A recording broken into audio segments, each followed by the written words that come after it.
किमान वेतन मिळालंच पाहिजे, थकीत वेतन मिळालंच पाहिजे.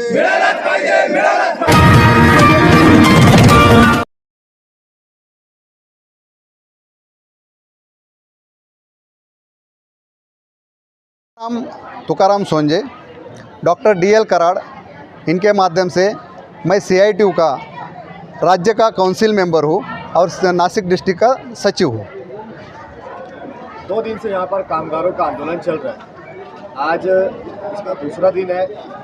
शाम हो चुकी है, 7 बज गए, अभी तक कुछ निवारण नहीं निकला है. क्या कहेंगे इसका? हमने तो आज ठान लिया है कि हमारी जो मांगे है, जो कानून के हिसाब से है, वो मिलेंगे तभी हम यहाँ से जाएंगे. हमको जब तक 2 महीने का पगार वो भी किमान वेतन के हिसाब से नहीं मिलेगा, तब तक हम यहाँ से जाएंगे नहीं. हमने ये अभी भी सुभाष जगताप साहब से, यहाँ के उपायुक्त, उनसे भी यही बात की है कि साहब हमारा पगार आज मिलना चाहिए किसी भी हालत में, और हमारा पगार जब तक नहीं मिलेगा तब तक हम यहाँ से जाने वाले नहीं हैं. पगार मिलने के बाद आंदोलन खत्म कर दिया जाएगा? नहीं, हमारा आंदोलन एक मांग को लेके नहीं है. हमारा आंदोलन है हमारा मिनिमम वेज जो राज्य सरकार ने तय किया है, वो किमान वेतन हमको मिलना चाहिए.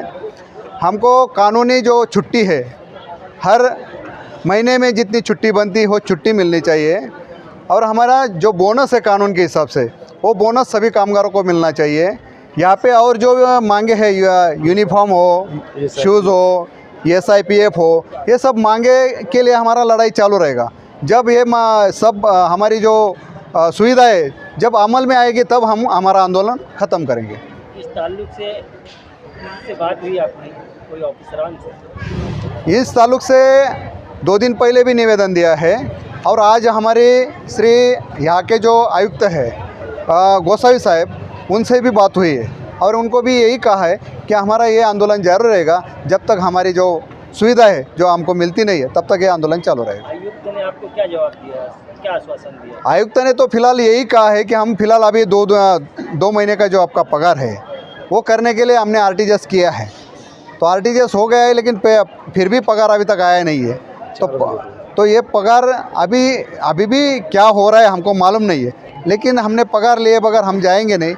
दूसरी बात ये है कि हम आज पूरी टीम नासिक से आई थी. डॉक्टर DL कराड़, उनके नेतृत्व में CITU की एक टीम आई थी. उन्होंने भी ये ठान लिया है कि अभी छोटी छोटी जो नगर पालिका है वहाँ पे ये पूरे कानून अमल में आ रहे हैं, लेकिन इतनी बड़ी मालेगांव की मनपा है, यहाँ पे जो हमारे बड़े नेता है, जो हमारे बुज़ुर्ग, इनको कहा जाता है कि पालक मंत्री अभी बने हैं, उनका ये भी कर्तव्य है कि इन लोगों के ऊपर ध्यान दे और इनको न्याय दिलाए. जब तक ये न्याय नहीं देंगे तो हम शायद पालक मंत्री को भी मिलने के लिए जाएंगे कि साहब क्या चल रहा है, देखो आपके राज्य में, ये न्याय उनको मिलना चाहिए. अभी आप लोगों को अगर कभी पगार दे दी जाती है तो क्या ये धरना आंदोलन यहाँ से भी खत्म हो जाएगा? ऐसा तो नहीं कहा जाता है. धरना आंदोलन हमारा तब तक चालू रहेगा कि जब तक हमारे बाकी के मांगे जो किमान वेतन की है. आज फिलहाल हम रुकेंगे. अगर अगर मिनिमम वेज के हिसाब से 2 महीने का हमारा पगार देंगे तो आज हम यहाँ पे रुकेंगे. कल से हमारे काम पे जाएंगे, और जो आंदोलन जो करना है वो हम करते रहेंगे. जब हमारी छुट्टी होगी या और जो दिन में है वो दिन में हम आंदोलन जारी रखेंगे जब तक हमारा मिनिमम वेज नहीं मिलेगा. मीडिया के लोगों की कमिश्नर साहब से बात मिनिमम वेज को लेकर, उन्होंने कहा कि मुझे कुछ मालूम नहीं है, एग्रीमेंट देखने के बाद बताऊंगा कि मिनिमम वेज का क्या पीछे करना है. हमने तो उनको कहा है ऐसा हो नहीं सकता है, उनको मालूम नहीं करके.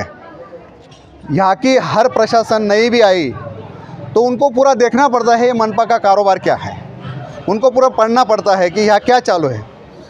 तो वो शायद उनको मालूम होगा, और वो जानबूझ के कुछ टाइम पास कर रहे होंगे या टालना चाह रहे हैं कि हमको मालूम नहीं. क्यों टालना चाह रहे हैं? इसके पीछे का रीज़न क्या हो सकता है कि जो ठेकेदार है उनसे मिली भगत होगी, या मंत्रियों ने कुछ दबाव दिया होगा तो इनको मदद करो, ऐसा भी हो सकता है. इनकी वजह से वो टालते होंगे. एक आखिरी सवाल, इतना बड़ा मालेगांव शहर है, कई लीडर है, कई पार्टियाँ हैं, लेकिन कोई भी इनके विषय पर दखल नहीं दे रहा. नासिक से CITU संगठन इसकी क़यादत कर रही है, इस पर क्या कहें?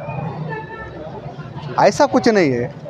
वो लोग तो क्यों नहीं आ रहे हैं ये मुझे मालूम नहीं है, लेकिन मालेगांव में जब अगर वोट मांगने की बारी आती है तो फिलहाल सब गर्दी करते हैं, सब जाते हैं अपने अपने घर। तो इतना बड़ा आंदोलन 3 दिन से चालू है, वो क्या इन नेताओं को दिखाई नहीं देता? ऐसा कुछ नहीं है, लेकिन इनको लगता है कि मेरा पॉकेट बंद हो जाए या मुझे कुछ मिलता हो वो बंद हो जाए। इनकी वजह से ये लोग आते नहीं हो गए और पूछते नहीं हो गए। ये आएंगे मत मांगने के टाइम, हम लोग जो देखेंगे उनको कि साहब अब उस दिन कहाँ थे जब हमने मनपा के सामने आंदोलन छड़ा। हम पूछेंगे उनको, हमारा न्याय अधिकार है, उनको पूछेंगे। और वो हमारे लिए नेता बने हैं तो उन्होंने देखना चाहिए, आना चाहिए, इन मज़दूरों को पूछना चाहिए, अरे भाई तुम्हारा क्यों किमान वेतन नहीं मिलता है, उस हिसाब से इनके ऊपर भी कार्रवाई करना चाहिए।